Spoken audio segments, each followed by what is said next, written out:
Audio Jungle. ಪರಿಶುದ್ಧ ಸ್ಥಾನದಲ್ಲಿ ವಾಸ ಮಾಡುವಂತ ನಮ್ಮ ಸರ್ವಶಕ್ತನಾದ ದೇವ, ನಿಮಗೆ ಸ್ತೋತ್ರ ಸ್ವಾಮಿ, ಸ್ತೋತ್ರ ಕರ್ತನೆ. ಇಷ್ಟರವರೆಗೆ ಸ್ವಾಮಿ ನಿಮ್ಮನ್ನು ಸ್ತುತಿಸಿ ಕೊಂಡಾಡಿದ್ದೇವೆ. ಈಗಲಾದರೂ ಕರ್ತನೆ, ನಿಮ್ಮ ವಾಕ್ಯವನ್ನು ಕೇಳುವಂತ ಭಾಗ್ಯವನ್ನು, ಅವಕಾಶವನ್ನು ಕೊಟ್ಟಿದ್ದಕ್ಕಾಗಿ ಸ್ತೋತ್ರ ಸ್ವಾಮಿ. ದೇವ, ಈ ಒಂದು ನಿನ್ನ ಮಕ್ಕಳು ಸ್ವಾಮಿ ನಿಮ್ಮ ವಾಕ್ಯವನ್ನು ಕೇಳುವಾಗ ಎಲ್ಲರೂ ಸ್ವಾಮಿ ತಮ್ಮ ಹೃದಯಗಳಲ್ಲಿ ಸ್ಥಿರಪಡಿಸಿಕೊಳ್ಳುವಂತೆ ಸಹಾಯ ಮಾಡು.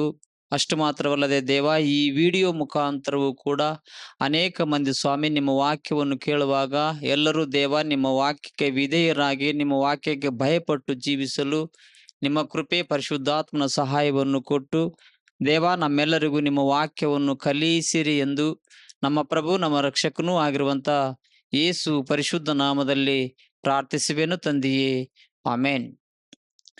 ಪ್ರೀತಿಯ ನನ್ನ ಸಹೋದರ ಸಹೋದರಿಯರೇ, ದಯಮಾಡಿ ಕೆಲವು ನಿಮಿಷಗಳ ಕಾಲ ನಾವು ದೇವರ ವಾಕ್ಯವನ್ನ ಕೇಳೋಣ್ರಿ. ಯಾಕಂತಂದ್ರೆ ಇವತ್ತು ಬಹಳಷ್ಟು ಮಂದಿಗೆ ಈ ಒಂದು ಸಮಯವು, ಈ ಒಂದು ಅವಕಾಶವಿದ್ರೂ ಕೂಡ ಅವರು ದೇವರ ವಾಕ್ಯವನ್ನು ಕೇಳಲಾರದೆ ತಮ್ಮನ್ನು ತಾವೇ ನೀತಿವಂತರು ಎನಿಸಿಕೊಂಡು ಸರ್ವೇಶ್ವರನಾಗಿರುವಂತ ದೇವರ ಮನಸ್ಸನ್ನು ಅವರು ಆಲೋಚನೆ ಮಾಡದೆ ತಮ್ಮ ಇಷ್ಟಾನುಸಾರವಾಗಿ ತಾವು ಜೀವಿಸುತ್ತಾ ಒಂದಾನೊಂದು ಕಾಲದಲ್ಲಿ ನಿತ್ಯ ಅಗ್ನಿ ಪಾತಾಳವೆಂಬ ಅಧೋಲೋಕವನ್ನು ಪಡೆದು ನಾನಾ ವಿಧವಾದ ಸಂಕಟಗಳಿಗೀಡಾಗಿ ಪಾತಾಳ ಲೋಕದಲ್ಲಿ ಮಹಾ ಬಾಧೆಯನ್ನು, ವೇದನೆಯನ್ನು ಅನುಭವಿಸಿ ತಮ್ಮನ್ನು ತಾವು ಕಂಗಡಿಸಿಕೊಳ್ಳುವರು ಅನ್ನುವಂತ ವಿಷಯವನ್ನ ಇವತ್ತು ನಾವು ಗಮನಿಸ್ತೀವಿ ಪ್ರಿಯರೇ. ಅಂತ ಒಂದು ಜನಾಂಗಗಳಲ್ಲಿ ಸಾಮಾನ್ಯರಾಗಿರುವಂತ ನಮಗೆ ಆತನ ವಾಕ್ಯವು, ಆತನ ಮಹತ್ತರವಾಗಿರುವಂತ ಜ್ಞಾನವು ನಮಗೆ ಸಿಕ್ಕಿದೆ ಅನ್ನುವಂಥದ್ದನ್ನ ಇಲ್ಲಿ ನಾವು ಸಂತೋಷ ಪಡಬೇಕಾಗಿದೆ ಪ್ರಿಯರೇ. ಈ ಒಂದು ವಿಷಯದಲ್ಲಿ ಅಥವಾ ಈ ಒಂದು ಸಮಯದಲ್ಲಿ ನಾವು ಕೇಳುವಂತ ಪಾಠವು ಏನು ಅಂತಂದ್ರೆ, ಪರಲೋಕ ರಾಜ್ಯಕ್ಕೆ ಬಾಧ್ಯಸ್ಥರು ಯಾರು? ಪ್ರಿಯರೇ, ನೀವು ಗಮನಿಸ್ರಿ, ಪರಲೋಕ ರಾಜ್ಯಕ್ಕೆ ಬಾಧ್ಯಸ್ಥರು ಯಾರು? ಅಥವಾ ಪರಲೋಕ ರಾಜ್ಯಕ್ಕೆ ಹಕ್ಕುದಾರರು ಯಾರು? ಅಥವಾ ಪರಲೋಕ ರಾಜ್ಯಕ್ಕೆ ವಾರಸುದಾರರು ಯಾರು ಅನ್ನುವಂತ ವಿಷಯವನ್ನ ಇವತ್ತು ನಾವು ಸಂಪೂರ್ಣವಾಗಿ ಕೇಳುವಂತ ಅವಕಾಶವನ್ನ, ಸಮಯವನ್ನ ದೇವರು ಕೊಟ್ಟಿರುವನು. ಆದ್ದರಿಂದ ನಾವೆಲ್ಲರೂ ಈ ಒಂದು ಸಮಯವನ್ನ ವ್ಯರ್ಥವಾಗಿ ಕಳೆದುಕೊಳ್ಳದೆ ಈ ವಿಡಿಯೋ ಮುಖಾಂತರವಾಗಿ ಕೇಳುವಂತ ನೀವು ಕೂಡ ದಯಮಾಡಿ ದೇವರ ವಾಕ್ಯವನ್ನ ಸಂಪೂರ್ಣವಾದ ರೀತಿಯಲ್ಲಿ ಕೇಳಿ ಆತನ ಮಾತುಗಳಿಗೆ ಭಯಪಟ್ಟು ಜೀವಿಸಬೇಕು ಅನ್ನುವಂಥದ್ದನ್ನ ಇಲ್ಲಿ ನಾವು ನಿಮಗೆ ಸಂಪೂರ್ಣವಾಗಿ ನಾನು ಮನವಿ ಮಾಡ್ತಾ ಈ ಒಂದು ವಾಕ್ಯವನ್ನ ಪ್ರಾರಂಭ ಮಾಡ್ತೀನಿ. ಪ್ರಿಯರೇ, ಇವತ್ತು ಭೂಮಿ ಮೇಲೆ ತಂದೆ ಸಂಪಾದನೆ ಮಾಡಿರುವಂತ ಆಸ್ತಿಗೆ ಯಾರು ಬಾಧ್ಯರು ಅನ್ನುವಂತ ವಿಷಯವನ್ನ ನಾವು ಆಲೋಚನೆ ಮಾಡಿದರೆ ನಮ್ಮೆಲ್ಲರಿಗೂ ಗೊತ್ತು, ತಂದೆ ತಾಯಿಗಳು ಸಂಪಾದನೆ ಮಾಡಿರುವಂತ ಆಸ್ತಿಗೆ ಬಾಧ್ಯರು ಯಾರು ಅನ್ನುವಂಥದ್ದನ್ನ ಆಲೋಚನೆ ಮಾಡಿದರೆ ಮಕ್ಕಳು ಮಾತ್ರ ಆತನ ಆಸ್ತಿಗೆ ಬಾಧ್ಯರು ಅನ್ನುವಂಥದ್ದನ್ನ ನಾವು ಗಮನಿಸ್ತೀವಿ ಪ್ರಿಯರೇ. ತಂದೆ ತಾಯಿಗಳು ಸಂಪಾದನೆ ಮಾಡಿರುವಂತ ಆಸ್ತಿಗೆ ಮಕ್ಕಳು ಬಾಧ್ಯರು. ಆ ತಂದೆಗೆ 5 ಮಂದಿ ಮಕ್ಕಳಿದ್ರು, ಆ ತಂದೆಗೆ 6 ಮಂದಿ ಮಕ್ಕಳಿದ್ರು, ಆ ತಂದೆಗೆ 10 ಮಂದಿ ಮಕ್ಕಳಿದ್ರು ಕೂಡ ಆ ತಂದೆಯ ಸಂಪಾದನೆ ಮಾಡಿರುವಂತ ಆಸ್ತಿಗೆ ಮಾತ್ರ ಅವರೆಲ್ಲರೂ ಬಾಧ್ಯರು ಅನ್ನುವಂಥದ್ದನ್ನ ಇಲ್ಲಿ ನಾವು ಗಮನಿಸ್ತೀವಿ ಪ್ರಿಯರೇ. ಅವನು ತಂದೆಯ ಮಾತನ್ನು ಕೇಳಿದವನಾಗಿರಬಹುದು, ತಂದೆಯ ಮಾತನ್ನು ಕೇಳಲಾರದವನೂ ಆಗಿರಬಹುದು, ಆಸ್ತಿಗೆ ಮಾತ್ರ ಸಮಾ ಬಾಧ್ಯರು ಅನ್ನುವಂಥದ್ದನ್ನ ಇಲ್ಲಿ ನಾವು ಗಮನಿಸ್ತೀವಿ. ಈ ಭೂಮಿ ಮೇಲೆ ತಂದೆಯ ಮಾತನ್ನು ಕೇಳಲಾರದವನಿಗೂ ಕೂಡ ತಂದೆಯ ಆಸ್ತಿಯಲ್ಲಿ ಪಾಲು, ಹಕ್ಕು, ಬಾಧ್ಯತೆ. ತಂದೆಯ ಮಾತನ್ನು ಕೇಳಿದವನಿಗೂ ಕೂಡ ಆ ತಂದೆಯ ಆಸ್ತಿಯಲ್ಲಿ ಪಾಲು, ಹಕ್ಕು, ಬಾಧ್ಯತೆ. ಆದರೆ ಪರಲೋಕ ರಾಜ್ಯವು ಮಾತ್ರ ಹಾಗಲ್ಲ ಅನ್ನುವಂಥದ್ದನ್ನ ಇಲ್ಲಿ ನಾವು ಗಮನಿಸಬೇಕು ಪ್ರಿಯರೇ.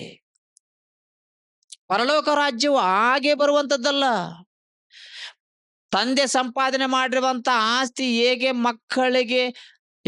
ಮಕ್ಕಳಿಗೆ ಸಮ ಬಾಧ್ಯವಾಗುವರು, ಅದರಂತೆ ಪರಲೋಕ ರಾಜ್ಯಕ್ಕೆ ಆ ರೀತಿಯಾಗಿ ಬಾಧ್ಯರಾಗುವಂತ ಅವಕಾಶವಿಲ್ಲ ಅನ್ನುವಂಥದ್ದನ್ನ ಇಲ್ಲಿ ನಾವು ಗಮನಿಸಬೇಕು. ಇವತ್ತು ನಾನು ದೇವರನ್ನ ನಂಬಿಕೊಂಡಿದ್ದೀನಿ. ಇವತ್ತು ನಾನು ದೇವರನ್ನ ನಂಬಿಕೊಂಡ್ರೆ, ನಾನು ದೇವರ ಮಾತುಗಳ ಪ್ರಕಾರ ನಡೆದರೆ, ದೇವರಿಗೆ ನಾನು ವಿಧೇಯನಾಗಿ ಜೀವಿಸಿದರೆ ಪ್ರಿಯರೇ, ಕೇವಲ ನನಗೊಬ್ಬರಿಗೆ ಮಾತ್ರ ಆ ಒಂದು ರಾಜ್ಯಕ್ಕೆ ಹಕ್ಕು ಪಾಲು ಇರುವುದೇ ಹೊರತು ಅದು ನನ್ನ ಮಕ್ಕಳಿಗೆ ಬರಲಾರದು ಅನ್ನುವಂಥದ್ದನ್ನ ಇಲ್ಲಿ ನಾವು ಗಮನಿಸಬೇಕು. ನಮ್ಮ ಮನೆಯವರಿಗೂ ಕೂಡ ಆ ಒಂದು ರಾಜ್ಯವು ಬರಲಾರದು ಅನ್ನುವಂಥದ್ದನ್ನು ಕೂಡ ನಾವು ಗಮನಿಸಬೇಕು. ಪ್ರಿಯರೇ, ನೀವು ಗಮನಿಸ್ರಿ, ಈ ಭೂಮಿ ಮೇಲೆ ತಂದೆ ಸಂಪಾದನೆ ಮಾಡಿರುವಂತ ಆಸ್ತಿ ಹೇಗೆ ಮಕ್ಕಳಿಗೆ ತನ್ನಷ್ಟಕ್ಕೆ ತಾನೇ ಹೇಗೆ ಬರುವುದು, ಪರಲೋಕ ರಾಜ್ಯವು ಮಾತ್ರ ಆಗ ಬರುವಂತದ್ದಲ್ಲ. ಯಾರು ದೇವರ ವಾಕ್ಯವನ್ನು ಕೇಳುವರು, ಯಾರು ದೇವರ ಮಾತುಗಳ ಪ್ರಕಾರ ನಡೆಯುವರು, ಅವರಿಗೆ ಉಚಿತವಾಗಿ ಕೊಡುವಂತ ರಾಜ್ಯವು ಪರಲೋಕ ರಾಜ್ಯ ಅನ್ನುವಂಥದ್ದನ್ನ ಇಲ್ಲಿ ನಾವು ಗಮನಿಸಬೇಕು ಪ್ರಿಯರೇ. ಇವತ್ತು ನಾವು ಪರಲೋಕ ರಾಜ್ಯಕ್ಕೆ ಬಾಧ್ಯಸ್ಥರಾಗಬೇಕಾದ್ರೆ ನಾವ್ ಏನ್ ಮಾಡ್ಬೇಕು ಪ್ರಿಯರೇ? ನೀವು ಗಮನಿಸ್ರಿ, ಪರಲೋಕ ರಾಜ್ಯಕ್ಕೆ ನಾವು ಬಾಧ್ಯಸ್ಥರಾಗಬೇಕಾದ್ರೆ ನಾವು ಮಾಡುವಂಥದ್ದೇನು, ನಾವ್ ಏನ್ ಮಾಡ್ಬೇಕು ಅನ್ನುವಂಥದ್ದನ್ನ ಇಲ್ಲಿ ನಾವು ಭಕ್ತನಾಗಿರುವಂತ ಯೋಹಾನನವರ ಸುವಾರ್ತೆಯಲ್ಲಿ ಒಂದು ಮಾತನ್ನ ನೋಡೋಣ್ರಮ್ಮ. ಭಕ್ತನಾಗಿರುವಂತ ಯೋಹಾನನವರ ಸುವಾರ್ತೆ 1ನೇ ಅಧ್ಯಾಯ 12ನೇ ವಚನ ಓದಯ. 12ನೇ ವಚನ. ಯಾರ್ಯಾರು ಆತನನ್ನು ಅಂಗೀಕರಿಸಿದರು, ಅಂದರೆ ಆತನ ಹೆಸರಿನಲ್ಲಿ ನಂಬಿಕೆ ಇಟ್ಟರು, ಅವರಿಗೆ ದೇವರ ಮಕ್ಕಳಾಗುವ ಅಧಿಕಾರವನ್ನ ಕೊಟ್ಟನು ಎಂದು ನಾವು ನೋಡ್ತಿದ್ವಿ. ಬೇರೆ ಯಾರ್ಯಾರು ಆತನನ್ನು ಅಂಗೀಕರಿಸಿದರು, ಅಂದರೆ ಆತನ ಹೆಸರಿನಲ್ಲಿ ನಂಬಿಕೆ ಇಟ್ಟರು, ಅವರಿಗೆ ದೇವರ ಮಕ್ಕಳಾಗುವ ಅಧಿಕಾರವನ್ನ ದೇವರು ಕೊಟ್ಟನು ಎಂದು ನಾವು ನೋಡ್ತಿದ್ದೀವಿ ಪ್ರಿಯರೇ. ಅದು ಎಲ್ಲರಿಗೂ ಬರುವಂತದ್ದಲ್ಲ. ದೇವರ ಮಕ್ಕಳಾಗುವ ಅಧಿಕಾರವು ಎಲ್ಲರಿಗೂ ಬರುವಂತದ್ದಲ್ಲ, ಅದು ಎಲ್ಲರಿಗೂ ಸಿಗುವಂತದ್ದಲ್ಲ ಪ್ರಿಯರೇ. ನೀವು ಗಮನಿಸ್ರಿ, ಭೂಮಿ ಮೇಲೆ ಸಾಮಾನ್ಯವಾದ ಒಂದು ಪೊಲೀಸ್ ಆಗಬೇಕಾದ್ರೆ ಸುಮಾರು ಒಂದು 10-15 ವರ್ಷಗಳ ಕಾಲ ಓದಬೇಕು. ಅದರ ವಿಷಯವಾಗಿ ನಾವು ಪರೀಕ್ಷೆಯನ್ನು ಬರೀಬೇಕು, ಅನಂತರ ಫಿಸಿಕಲ್ ಆಗಿ ಬರಬೇಕು. ಈ ರೀತಿಯಾಗಿ ಅನೇಕ ಕಷ್ಟಗಳಿಂದ ಅನೇಕ ವರ್ಷಗಳು ಓದಿದ ನಂತರ ಒಬ್ಬ ಮನುಷ್ಯನು ಪೊಲೀಸ್ ಆಗುವುದಕ್ಕೆ ಸಾಧ್ಯವಾಗುವುದು. ಅದರಂತೆ ಒಬ್ಬ ಡಾಕ್ಟರ್ ಬೇಕಾದ್ರೆ ಎಷ್ಟೋ ವರ್ಷಗಳು ಓದಬೇಕು. ಅದರಂತೆ ಒಬ್ಬ ಮಕ್ಕಳಿಗೆ ಶಿಕ್ಷಕನಾಗಬೇಕಾದ್ರೆ ಕೆಲವು ವರ್ಷಗಳು ಓದಬೇಕು. ಅದರಂತೆ ಒಬ್ಬ ಇಂಜಿನಿಯರ್ ಆಗಬೇಕಾದ್ರೆ ಕೆಲವು ವರ್ಷಗಳು ಓದಬೇಕು. ಪ್ರಿಯರೇ, ನೀವು ಗಮನಿಸ್ರಿ, ಆದ್ರೆ ದೇವರ ಮಗನಾಗಬೇಕಾದ್ರೆ, ದೇವರ ಮಗನಾಗುವ ಅಧಿಕಾರವನ್ನು ನಾವು ಹೊಂದಬೇಕಾದ್ರೆ ನಾವು ಎಷ್ಟು ವರ್ಷಗಳ ಕಾಲ ನಾವು ದೇವರ ವಾಕ್ಯವನ್ನು ಕೇಳಬೇಕು, ಎಷ್ಟು ವರ್ಷಗಳ ಕಾಲ ನಾವು ದೇವರ ವಾಕ್ಯವನ್ನು ಆಲೋಚನೆ ಮಾಡಬೇಕು, ಎಷ್ಟು ವರ್ಷಗಳ ಕಾಲ ನಾವು ದೇವರಿಗೆ ವಿಧೇಯರಾಗಿ ಜೀವಿಸಬೇಕು ಅನ್ನುವಂಥದ್ದನ್ನ ನಾವು ಆಲೋಚನೆ ಮಾಡಿದರೆ ನಾವು ಸಾಯುವ ತನಕ ನಾವೇನ್ ಮಾಡ್ಬೇಕು, ಒಂದಿಷ್ಟು ನಮ್ಮ ಕೆಲಸಗಳನ್ನು ಮಾಡಿಕೊಳ್ಳುತ್ತಾ, ಒಂದಿಷ್ಟು ನಾವು ದುಡ್ಡನ್ನು ಸಂಪಾದನೆ ಮಾಡಿಕೊಳ್ಳುತ್ತಾ, ನಮಗಿರುವುದರೊಳಗೆ ನಾವು ತೃಪ್ತರಾಗುತ್ತಾ, ಪರಲೋಕದಲ್ಲಿರುವಂತಹ ದೇವರ ಜ್ಞಾನವನ್ನ ಸಂಪಾದನೆ ಮಾಡಿ, ಆತನ ವಾಕ್ಯವನ್ನು ಕೇಳಿ, ಆತನ ವಾಕ್ಯಕ್ಕೆ ವಿಧೇಯರಾಗಿ ಜೀವಿಸಿ, ಆತನ ಹೆಜ್ಜೆಯ ಜಾಡಿನಲ್ಲಿ ನಾವು ಎಂದಾದರೂ ನಾವು ನಡಿಲಿಕ್ಕೆ ಇಷ್ಟಪಡ್ತೀವೋ ಅಥವಾ ಆ ಮಾತುಗಳ ಪ್ರಕಾರ ನಾವು ನಡೀತೀವೋ, ಆಗ ನಾವೇನಾಗುವುದಕ್ಕೆ ಸಾಧ್ಯ ಅಂತಂದ್ರೆ ದೇವರ ಮಗನಾಗುವುದಕ್ಕೆ ಸಾಧ್ಯವಾಗುವುದು ಪ್ರಿಯರೇ. ಸಾಮಾನ್ಯವಾಗಿ ಬರುವಂತದ್ದಲ್ಲ. ದೇವರ ಮಗನು ಅನ್ನುವಂತ ಅಧಿಕಾರವು ಸಾಮಾನ್ಯವಾಗಿ ಬರುವಂತದ್ದಲ್ಲ. ಒಬ್ಬ ಡಾಕ್ಟರ್ ಅಧಿಕಾರ ಬರ್ಬೇಕಂತಂದ್ರೆ ಸುಮಾರು ವರ್ಷಗಳು ಓದಬೇಕು ಅಂತಂದ್ರೆ, ಒಬ್ಬ ಪೊಲೀಸ್ ಆಗ್ಬೇಕಾದ್ರೆ ಸುಮಾರು ವರ್ಷಗಳು ಓದಬೇಕು ಅಂತಂದ್ರೆ, ಪ್ರಿಯರೇ, ಮಕ್ಕಳಿಗೆ ಶಿಕ್ಷಕನಾಗಬೇಕಾದ್ರೆ ಸುಮಾರು ವರ್ಷಗಳು ಓದಬೇಕು ಅಂತಂದ್ರೆ, ದೇವರ ಮಗನಾಗಬೇಕು ಅಂತಂದ್ರೆ ನಾವ್ ಏನ್ ಮಾಡ್ಬೇಕು? ದೇವರ ಮಗನಾಗುವ ಅಧಿಕಾರವು ನಮ್ಗೆ ಬರಬೇಕು ಅಂತಂದ್ರೆ ನಾವ್ ಏನ್ ಮಾಡ್ಬೇಕು ಅಂತಂದ್ರೆ, ದೇವರ ವಾಕ್ಯಕ್ಕೆ ನಾವು ಯಾವಾಗಲೂ ಭಯಪಡಬೇಕು. ದೇವರ ವಾಕ್ಯಕ್ಕೆ ನಾವು ಯಾವಾಗಲೂ ಭಯಪಡಬೇಕು. ಬಹಳಷ್ಟು ಮಂದಿ ಯಾವುದರಿಂದ ಸಂತೋಷ ಪಡುವರು ಅಂತಂದ್ರೆ, ನಾನು ಪ್ರಧಾನ ಮಂತ್ರಿ ಹತ್ರ ಹೋಗಿ ಫೋಟೋ ಇಳಿಸ್ಕೊಡೀನ್ರಿ ಎಂದು ಬಹಳಷ್ಟು ಮಂದಿ ಸಂತೋಷ ಪಡುವರು. ಏನ್ರಿ, ನಾನು ಪ್ರಧಾನ ಮಂತ್ರಿ ಹತ್ರ ಹೋಗಿ ಫೋಟೋ ಇಳಿಸ್ಕೊಡೀನ್ರಿ, ಆತನ ಪಕ್ಕದಲ್ಲಿ ನಿಂತು ನಾನು ಫೋಟೋ ಇಳಿದೀನ್ರಿ ಎಂದು ಸಂತೋಷ ಪಡುವಂತ ಜನಗಳನ್ನ ನಾವು ನೋಡ್ತಿದ್ವಿ. ಪ್ರಿಯರೇ, ನೀವು ಗಮನಿಸ್ರಿ, ನಾನೊಬ್ಬ MLA ಹತ್ತಿರ ಇದ್ದವನ್ರಿ, ನಾನು MLA ರೈಟ್ ಹ್ಯಾಂಡ್ ರೀ ಅನ್ನುವಂಥವರನ್ನು ಕೂಡ ನಾವು ನೋಡ್ತಿದ್ವಿ. ಪ್ರಿಯರೇ, ಬಹಳಷ್ಟು ಮಂದಿ ಅಂತವರನ್ನು ನೋಡಿ ಅವರನ್ನು ಕೂಡ ಬಹಳಷ್ಟು ಮಂದಿ ಹೊಗಳಿ ಹಾಡಿ ಹರಸುವಂತವರನ್ನು ಕೂಡ ನಾವು ನೋಡ್ತಿದ್ವಿ. ಪ್ರಿಯರೇ, ನೀವು ಗಮನಿಸ್ರಿ, ಕೆಲವು ಮಂದಿ ನಾನು ಪ್ರಧಾನ ಮಂತ್ರಿಯ ಮಗನು ಎಂದು ಗರ್ವಿಸಿಕೊಳ್ಳುವಂಥದ್ದನ್ನ ಕೂಡ ನಾವು ನೋಡ್ತಿದ್ವಿ. ನಾನು ಒಬ್ಬ MLA ಮಗನು ಅನ್ನುವಂಥದ್ದನ್ನು ಕೂಡ ನಾವು ನೋಡ್ತಿದ್ವಿ. ಪ್ರಿಯರೇ, ನಾನು MLA ಮಗನು, ನಾನು ಪ್ರಧಾನ ಮಂತ್ರಿಯ ಮಗನು, ನಾನು ಕರ್ನಾಟಕ ಮುಖ್ಯಮಂತ್ರಿಯ ಮಗನು ಎಂದು ಬಹಳಷ್ಟು ಮಂದಿ ಹೇಳಿಕೊಂಡಾಗ, ಜನಗಳು ಕೂಡ ಅಂತವರನ್ನು ನೋಡಿ, ಈತನು ಪ್ರಧಾನ ಮಂತ್ರಿಯ ಮಗನ್ರಿ, ಈತನು ಕರ್ನಾಟಕ ಮುಖ್ಯಮಂತ್ರಿಯ ಮಗನ್ರಿ, ಈತನೊಬ್ಬ MLA ಮಗನ್ರಿ ಎಂದು ಬಹಳಷ್ಟು ಮಂದಿ ಸಂತೋಷ ಪಟ್ಟು ಅವನ ಸುತ್ತಮುತ್ತಲು ತಿರುಗುವಂತಹ ಜನಗಳನ್ನು ಕೂಡ ನಾವು ನೋಡ್ತಿದ್ವಿ. ಪ್ರಿಯರೇ, ನೀನು ಪ್ರಧಾನ ಮಂತ್ರಿಯ ಮಗನು ಅನ್ನುವುದಕ್ಕಿಂತ ಮೊದಲು ಇಲ್ಲಿ ದೇವರು ಮಾತನಾಡುವನು. ನೀನು ಪ್ರಧಾನ ಮಂತ್ರಿಯ ಮಗನು ಅನ್ನುವುದಕ್ಕಿಂತ ಮೊದಲು, ಕರ್ನಾಟಕ ಮುಖ್ಯಮಂತ್ರಿಯ ಮಗನು ಅನ್ನುವುದಕ್ಕಿಂತ ಮೊದಲು, ಒಬ್ಬ MLA ಮಗನು ಅನ್ನುವುದಕ್ಕಿಂತ ಮೊದಲು, ಒಬ್ಬ ಜಿಲ್ಲಾ ಅಧಿಕಾರಿಯ ಮಗನು ಅನ್ನುವುದಕ್ಕಿಂತ ಮೊದಲು, ಈ ಭೂಮಿ ಮೇಲೆ ದೊಡ್ಡ ಐಶ್ವರ್ಯವಂತನ ಮಗನು ಅನ್ನುವುದಕ್ಕಿಂತ ಮೊದಲು, ನೀನು ದೇವರ ಮಗನಾಗುವುದಕ್ಕೇನಾದರೂ ಪ್ರಯತ್ನ ಮಾಡಿದೀಯಾ? ನೀನು ದೇವರ ಮಗನು ಅನಿಸಿಕೊಳ್ಳುವುದಕ್ಕೆ ಏನಾದ್ರೂ ನೀನು ಪ್ರಯಾಸ ಪಟ್ಟಿಯಾ? ನಾನು ದೇವರ ಮಗನು ಎಂದು ನೀನೇನಾದ್ರೂ ಸಂತೋಷ ಪಡುವುದಕ್ಕೆ ಏನಾದ್ರೂ ಇಷ್ಟಪಟ್ಟಿರುವೆಯೋ ಅನ್ನುವಂಥದ್ದನ್ನ ಇಲ್ಲಿ ನಾವು ಆಲೋಚನೆ ಮಾಡಬೇಕಾಗಿದೆ. ಪ್ರಿಯರೇ, ಇವತ್ತು ಕರ್ನಾಟಕ ಮುಖ್ಯಮಂತ್ರಿಯ ಮಗನು ಎಂದು ಬಹಳಷ್ಟು ಮಂದಿ ಸಂತೋಷ ಪಡುವರು. ನಾನೊಬ್ಬ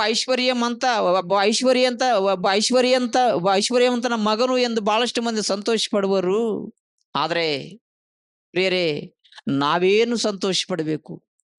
ನಾವು ಹೇಗೆ ಸಂತೋಷ ಪಡಬೇಕು ಅಂತಂದ್ರೆ, ನಾವು ದೇವರ ಮಕ್ಕಳು ಎಂದು ನಾವು ಸಂತೋಷ ಪಡಬೇಕು. ಪ್ರಿಯರೇ, ನಾವು ದೇವರ ಮಕ್ಕಳು, ನಾವು ಪರಲೋಕದಲ್ಲಿರುವಂತಹ ದೇವರ ಮಕ್ಕಳು. ಭೂಮಿ ಮೇಲಿರುವಂತಹ ಸರ್ವಸ್ವವನ್ನು, ಸರ್ವಲೋಕವನ್ನು, ಸಮುದ್ರಗಳನ್ನು, ಭೂಮಿ ಮೇಲಿರುವಂತಹ ಎಲ್ಲಾ ವಸ್ತುಗಳನ್ನ ನಿರ್ಮಾಣ ಮಾಡಿರುವಂತಹ ದೇವರ ಮಕ್ಕಳು ಎಂದು ನಾವು ಸಂತೋಷ ಪಡಬೇಕೇ ಹೊರತು, ಒಬ್ಬ ಸಾಮಾನ್ಯವಾದ ರಾಜಕೀಯ ನಾಯಕನ ಮಗನು ಎಂದು ನಾವು ಸಂತೋಷ ಪಡಬಾರದು ಅನ್ನುವಂಥದ್ದನ್ನ ಇಲ್ಲಿ ನಾವು ಗಮನಿಸಬೇಕು. ಪ್ರಿಯರೇ, ನೀವು ಆಲೋಚನೆ ಮಾಡ್ರಿ, ನಾವು ಯಾರ ಮಕ್ಕಳು ಅಂತಂದ್ರೆ ದೇವರ ಮಕ್ಕಳಾಗುವ ಅಧಿಕಾರವನ್ನ ನಾವು ಹೊಂದಬೇಕು. ಏನಯ್ಯ, ದೇವರ ಮಕ್ಕಳಾಗುವ ಅಧಿಕಾರವನ್ನ ನಾವು ಹೊಂದಿದಾಗ ನಮಗೇನು ಸಂಭವಿಸುವುದು ಅಂತಂದ್ರೆ, ಕೊರಿಂಥಿಯವರಿಗೆ ಬರೆದಿರುವಂತಹ ಮೊದಲನೇ ಪತ್ರಿಕೆ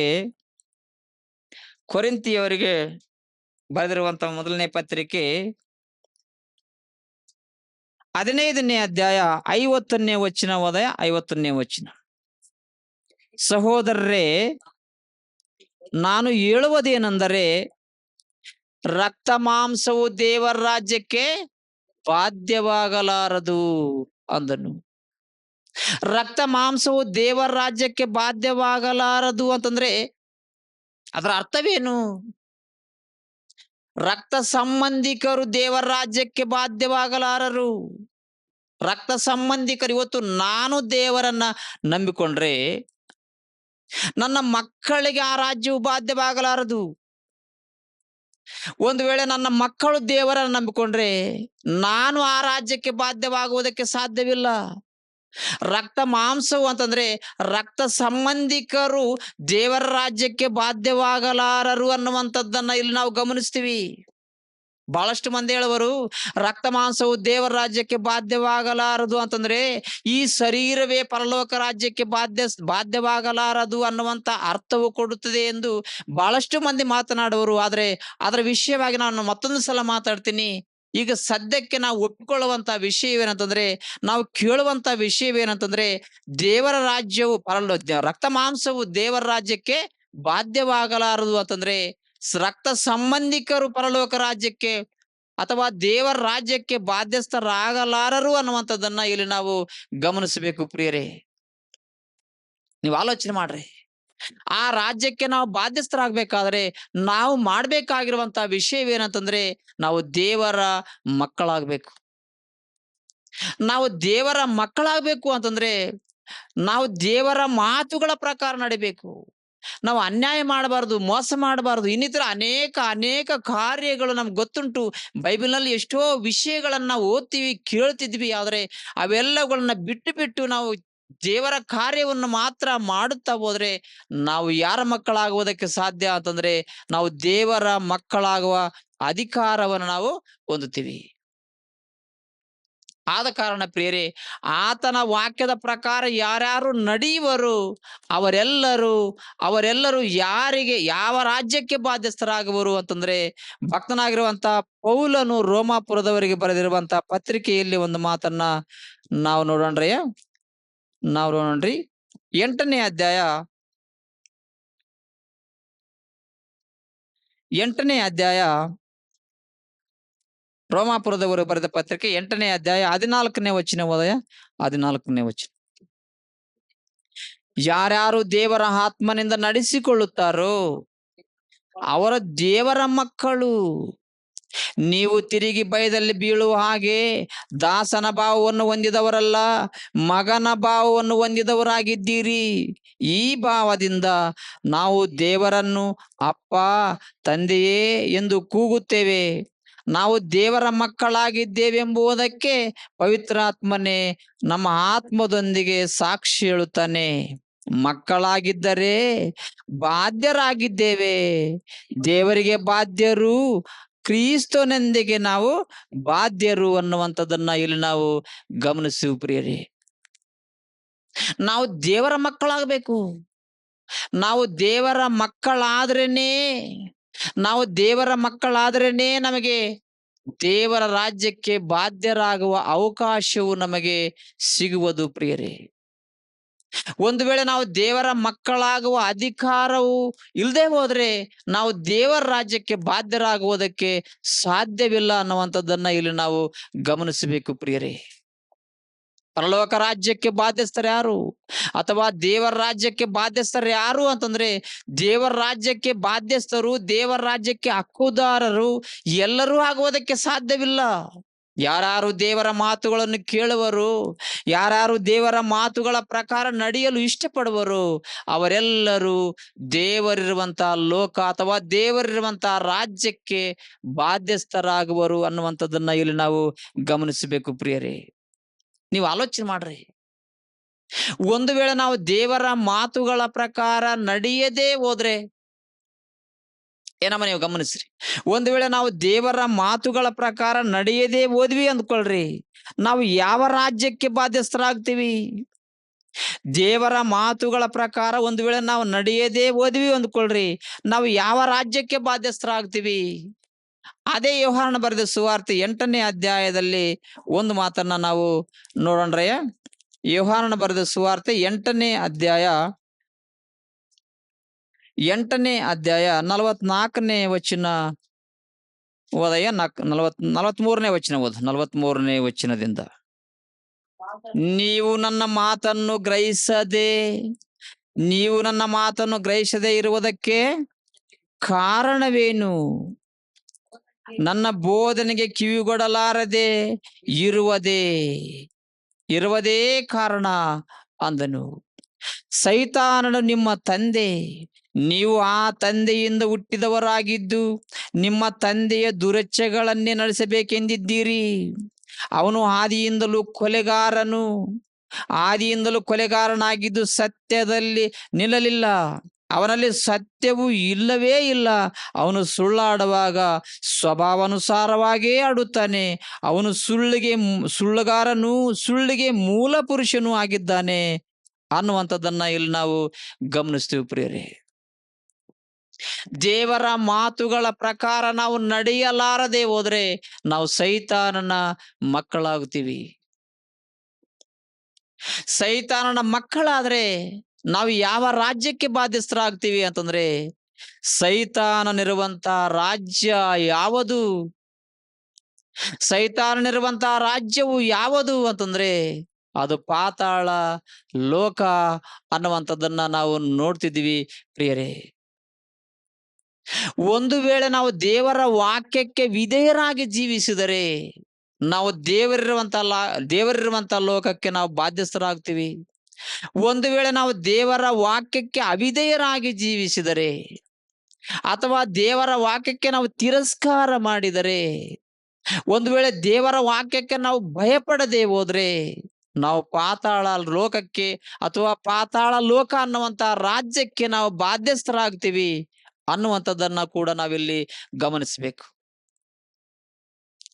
ಒಂದು ವೇಳೆ ನಾವು ದೇವರ ರಾಜ್ಯಕ್ಕೆ ಬಾಧ್ಯಸ್ಥರಾದ್ರೆ ಅಲ್ಲಿ ನಮಗೆ ಏನಿರುವುದು? ದೇವರ ರಾಜ್ಯಕ್ಕೆ ನಾವು ಬಾಧ್ಯಸ್ಥರಾದ್ರೆ ನಮಗೆ ಅಲ್ಲಿ ಏನಿರುವುದು? ಅಥವಾ ಪಾತಾಳ ಲೋಕಕ್ಕೆ ಬಾಧ್ಯಸ್ಥರಾದರೆ ಅಲ್ಲಿಯೂ ನಮಗೆ ಏನಿರುವುದು? ಅದನ್ನು ಒಂದು ಸಲ ನಾವು ನೋಡಿ ಮುಗಿಸ್ಕೊಳ್ಳೋಣ್ರಿ ಪ್ರಿಯರೇ.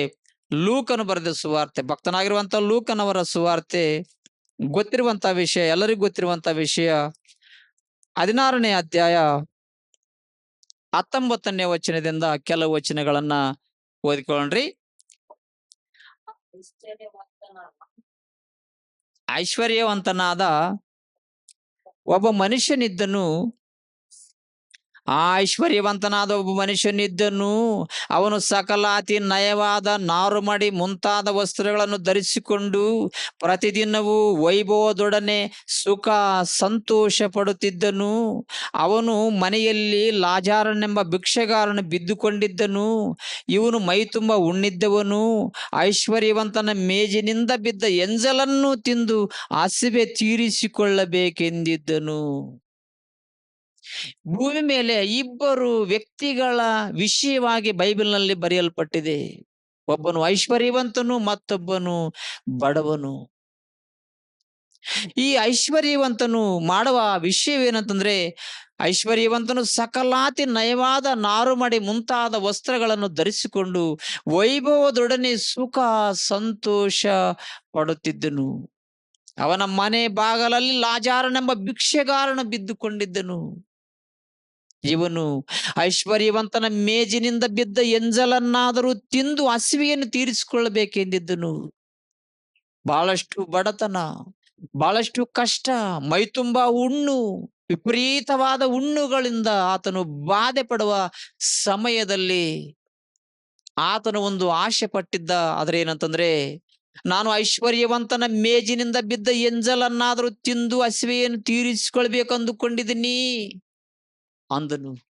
ಆದರೂ ಕೂಡ ಐಶ್ವರ್ಯವಂತನ ಮೇಜಿನಿಂದ ಬಿದ್ದ ಎಂಜಲು ಕೂಡ ಸಿಗಲಾರದೆ ಲಾಜಾರನಿಗೆ ಹೋಯಿತು ಪ್ರಿಯರೇ. ಅಂತ ಸಂದರ್ಭದಲ್ಲಿಯೂ ಕೂಡ ಲಾಜಾರನು ದೇವರ ಮಾತುಗಳ ಪ್ರಕಾರ ಜೀವಿಸಿದನು. ದೇವರ ಇಷ್ಟಾನುಸಾರವಾಗಿ ಜೀವಿಸಿದನು. ಎಷ್ಟೇ ಕಷ್ಟ ಬಂದ್ರು, ಎಷ್ಟೇ ಬಾಧೆಗಳು ಬಂದ್ರು, ಎಷ್ಟೇ ಎಷ್ಟೇ ಎಷ್ಟೇ ಹುಣ್ಣುಗಳಿದ್ರೂ ಕೂಡ ಆತನು ದೇವರಿಗೆ ಮೆಚ್ಚುಗೆಯಾಗಿ ಜೀವಿಸಿದನು. ದೇವರಿಗೆ ಇಷ್ಟಾನುಸಾರವಾಗಿ ಜೀವಿಸಿದನು ಲಾಜಾರನು. ಆದರೆ ಕೊನೆಗೆ ಏನಾಯಿತು ಅನ್ನುವಂಥದ್ದನ್ನ ಮತ್ತೊಂದ್ಸಲ 21ನೇ ವಚನದಿಂದ ಓದಿಕೊಳ್ಳೋಣಮ್ಮ. ಇವನು ಮೈ ತುಂಬ ಉಣ್ಣಿದ್ದವನು. ಐಶ್ವರ್ಯವಂತನ ಮೇಜಿನಿಂದ ಬಿದ್ದ ಎಂಜಲನ್ನು ತಿಂದು ಹಸಿವೆ ತೀರಿಸಿಕೊಳ್ಳಬೇಕೆಂದಿದ್ದನು. ಇಷ್ಟು ಮಾತ್ರವಲ್ಲದೆ ನಾಯಿಗಳು ಸಹ ಬಂದು ಅವನ ಹುಣ್ಣುಗಳನ್ನು ನೆಕ್ಕುವವು. ಹೀಗಿರುವಲ್ಲಿ ಸ್ವಲ್ಪ ಕಾಲದ ಮೇಲೆ ಆ ಭಿಕ್ಷೆಗಾರನು ಸತ್ತನು. ದೇವದೂತರು ಅವನನ್ನು ತೆಗೆದುಕೊಂಡು ಹೋಗಿ ಅಬ್ರಾಮನ ಎದೆಗೆ ಒರಗಿಸಿದರು. ದೇವದೂತರು ಭೂಮಿ ಮೇಲೆ ಆತನನ್ನು ಯಾರು ನೋಡುವುದಕ್ಕಾದರೂ ಕೂಡ ಆತನಿಗೆ ಅಸಹ್ಯ ಪಡ್ತಿದ್ರು. ಯಾಕಂದ್ರೆ ಆತನ ಮೈತುಂಬ ಉಣ್ಣಿದ್ದವನು.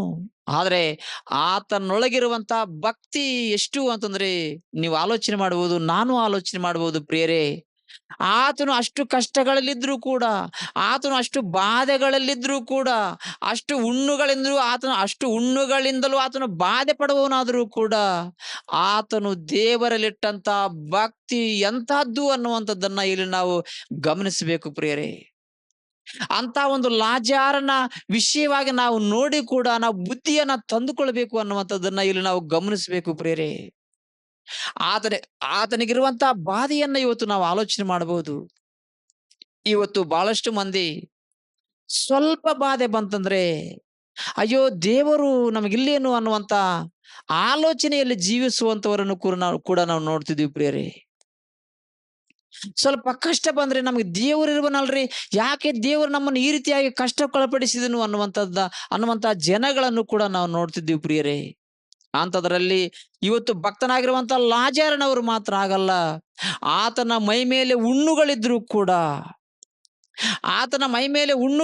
ಕೂಡ, ಆತನಿಗೆ ತಿನ್ನುವುದಕ್ಕೆ ಆಹಾರವಿಲ್ಲದೆ ಹೋದ್ರು ಕೂಡ, ಎಷ್ಟೋ ಕಷ್ಟಗಳು ಬಂದರೂ ಕೂಡ ಆತನು ದೇವರ ಇಷ್ಟಾನುಸಾರವಾಗಿ ಜೀವಿಸಿದನು ಅನ್ನುವಂಥದ್ದನ್ನ ಇಲ್ಲಿ ನಾವು ಗಮನಿಸ್ತೀವಿ. ಆತನು ಸತ್ತ ನಂತರ ದೇವದೂತರು ಆತನನ್ನ ತೆಗೆದುಕೊಂಡು ಹೋಗಿ ಅಬ್ರಾಮನ ಎದೆಗೆ ಒರಗಿಸಿದರು ಪ್ರಿಯರೇ. ನೀವು ಆಲೋಚನೆ ಮಾಡ್ರಿ. ಲಾಜಾರನ ವಿಷಯವಾಗಿ ನಾವು ಆಲೋಚನೆ ಮಾಡಿ ನಾವು ಭಕ್ತಿಯನ್ನ ತಂದುಕೊಳ್ಬೇಕು, ನಾವು ಬುದ್ಧಿಯನ್ನ ತಂದುಕೊಳ್ಬೇಕು ಅನ್ನುವಂಥದ್ದನ್ನ ಇಲ್ಲಿ ನಾವು ಕಲಿಯುವಂತ ವಿಷಯ ಪ್ರಿಯರೇ. ಅದರಂತೆ 22ನೇ ವಚನ, ಹೀಗಿರುವಲ್ಲಿ ಸ್ವಲ್ಪ ಕಾಲದ ಮೇಲೆ ಆ ಭಿಕ್ಷಗಾರನು ಸತ್ತನು. ದೇವದೂತರು ಅವನು ತೆಗೆದುಕೊಂಡು ಹೋಗಿ ಅಬ್ರಾಮನ ಎದೆಗೆ ಒರಗಿಸಿದರು. ಐಶ್ವರ್ಯವಂತನು ಸಹ ಸತ್ತನು, ಇವನು ಸಹ ಸತ್ತನು. ಅವನು ಪಾತಾಳದೊಳಗೆ ಯಾತನೆ ಪಡುತ್ತಾ ಹೋದಯ. ಅವನಿಗೆ ಉತ್ತರ ಕ್ರಿಯೆಗಳಾದವು. ಅವನು ಪಾತಾಳದೊಳಗೆ ಯಾತನೆ ಪಡುತ್ತಾ ಇರುವಲ್ಲಿ ಕಣ್ಣೆತ್ತಿ ದೂರದಿಂದ ಅಬ್ರಾಮನನ್ನು ಇವನ ಎದೆಗೆ ಒರಗಿಕೊಂಡಿದ್ದ ಲಾಜಾರನನ್ನು ನೋಡಿ. ಆಲೋಚನೆ ಮಾಡ್ರಿ. ಅವನಿಗೆ ಉತ್ತರ ಕ್ರಿಯೆಗಳಾದವು. ಐಶ್ವರ್ಯವಂತನಿಗೆ ಸಮಾಧಿಯಾಯಿತು ಭೂಮಿ ಮೇಲೆ. ಆದರೆ ಆತ್ಮವು ಮಾತ್ರ ಪಾತಾಳದಲ್ಲಿ ಯಾತನೆ ಪಡುತ್ತಾ ಇರುವಾಗ ಕಣ್ಣೆತ್ತಿ ದೂರದಿಂದ ಯಾರನ್ನ ನೋಡಿದನಯ್ಯ? ಅಬ್ರಾಮನನ್ನು. ಅನಂತರ ಅಬ್ರಾಮನ ಎದೆಗೆ ಒರಗಿಕೊಂಡಿದ್ದ ಲಾಜಾರನನ್ನ ನೋಡಿದನು. ಭೂಮಿ ಮೇಲೆ ಐಶ್ವರ್ಯವಂತನ ಮೇಜಿನಿಂದ ಬಿದ್ದ ಎಂಜಲನ್ನಾದರೂ ತಿಂದು ಹಸಿವೆಯನ್ನು ತೀರಿಸಿಕೊಳ್ಳಬೇಕೆಂದಿರುವಾಗ ಲಾಜಾರನು ಐಶ್ವರ್ಯವಂತನ ಕಣ್ಣಿಗೆ ಕಾಣಿಸಲಿಲ್ಲ. ಈ ಭೂಮಿ ಮೇಲೆ ಸುಖ ಸಂತೋಷವನ್ನು ಅನುಭವಿಸುವಾಗ ಲಾಜಾರನು ಕಣ್ಣಿಗೆ ಕಾಣಿಸಲಿಲ್ಲ. ಆದ್ರೆ ಆ ಲಾಜಾರನು ಯಾವಾಗ ಲಾಜಾರನು ಕಣ್ಣಿಗೆ ಕಾಣಿಸಿದನು ಅಂತಂದ್ರೆ, ಕಷ್ಟ ಬಂದಾಗ, ಬಾಧೆಗಳು ಬಂದಾಗ, ಪಾತಾಳ ಲೋಕದಲ್ಲಿ ಮಹಾವೇದನೆಯನ್ನು ಅನುಭವಿಸುತ್ತಿರುವಾಗ ಐಶ್ವರ್ಯವಂತನಿಗೆ ಲಾಜಾರನು ಕಾಣಿಸಿದನು ಎಂದು ನಾವಿಲ್ಲಿ ನೋಡ್ತಿದ್ದೀವಿ ಪ್ರಿಯರೇ. ಹೋದಯ 23ನೇ ವಚನ ಮತ್ತೊಂದ್ಸಲ, ಅವನು ಪಾತಾಳದೊಳಗೆ ಯಾತನೆ ಪಡುತ್ತಾ ಇರುವಲ್ಲಿ ಕಣ್ಣೆತ್ತಿ ದೂರದಿಂದ ಅಬ್ರಾಮನನ್ನು ಇವನ ಎದೆಗೆ ಒರಗಿಕೊಂಡಿದ್ದ ಲಾಜಾರನನ್ನು ನೋಡಿ, ತಂದೆಯೇ ಅಬ್ರಾಮನೇ, ನನ್ನ ಮೇಲೆ ದಯವಿಟ್ಟು ಲಾಜಾರನನ್ನು ಕಳುಹಿಸು. ಅವನು ತನ್ನ ತುದಿಬೆರಳನ್ನು ನೀರಿನಲ್ಲಿ ಅದ್ದಿ ನನ್ನ ನಾಲಿಗೆಯನ್ನು ತಣ್ಣಗೆ ಮಾಡಲಿ. ಈ ಉರಿಯಲ್ಲಿ ಸಂಕಟ ಪಡುತ್ತೇನೆ ಎಂದು ಕೂಗಿ ಹೇಳಿದನು.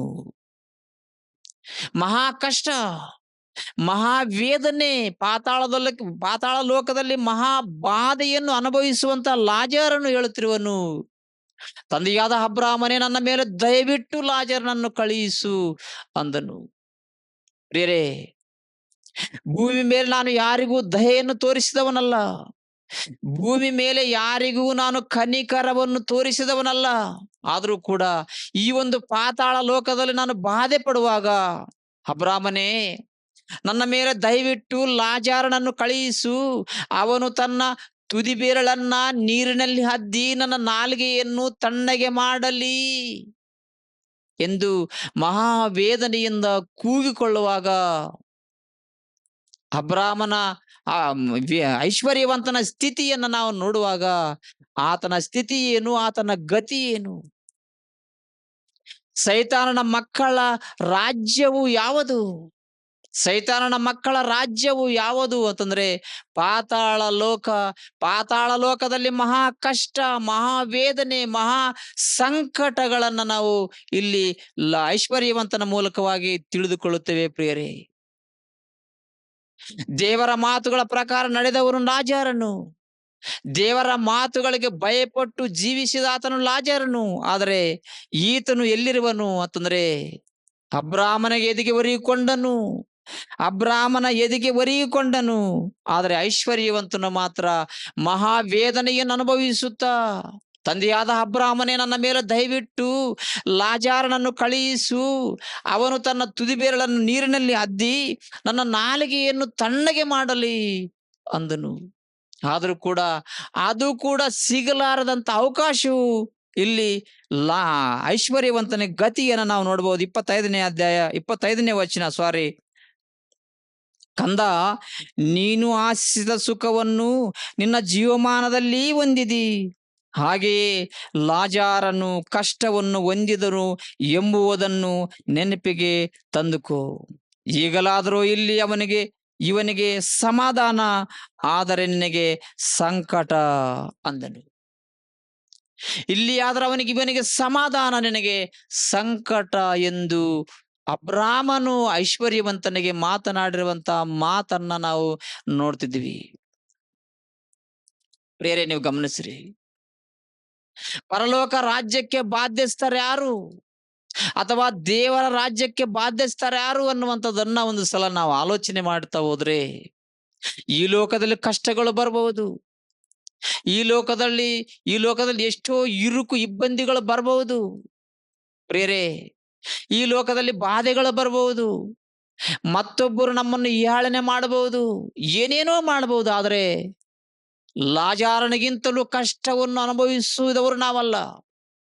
ಆತನ ಮೈ ತುಂಬ ಉಣ್ಣಿದ್ದವನು, ಆತನಿಗೆ ತಿನ್ನುವುದಕ್ಕೆ ಕೂಳು ಸಹ ಇಲ್ಲದೆ ಇರುವ ಆತನು ಲಾಜಾರನು. ಆದರೂ ಕೂಡ ದೇವರ ಭಯ ಭಕ್ತಿಯಲ್ಲಿ ಜೀವಿಸಿ ಅಬ್ರಾಮನ ಎದೆಗೆ ಒರಗಿಕೊಂಡಿರುವಂತಹ ವಿಷಯವನ್ನು ನಾವು ನೋಡ್ತಿದ್ದೀವಿ ಪ್ರಿಯರೇ. ದೇವರ ಮಕ್ಕಳು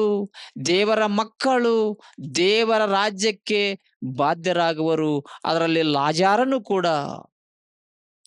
ಸೈತಾನನ ಮಕ್ಕಳು ಪಾತಾಳ ಲೋಕಕ್ಕೆ ಬಾಧ್ಯರಾಗುವರು. ಅದರಲ್ಲಿ ಐಶ್ವರ್ಯವಂತನಾದವನು ಕೂಡ. ಪ್ರಿಯರೇ, ಈ ಎರಡೂ ರಾಜ್ಯಗಳನ್ನ ನೋಡ್ತಿದ್ವಿ. ಒಂದು ಪಾತಾಳ ಲೋಕ, ಒಂದು ದೇವರಿರುವಂತಹ ಲೋಕ. ಆದರೆ ದೇವರ ಮಾತುಗಳ ಪ್ರಕಾರ ನಡೆದವರು ದೇವರಿರುವಂತಹ ಲೋಕಕ್ಕೆ ಸೇರುವರು.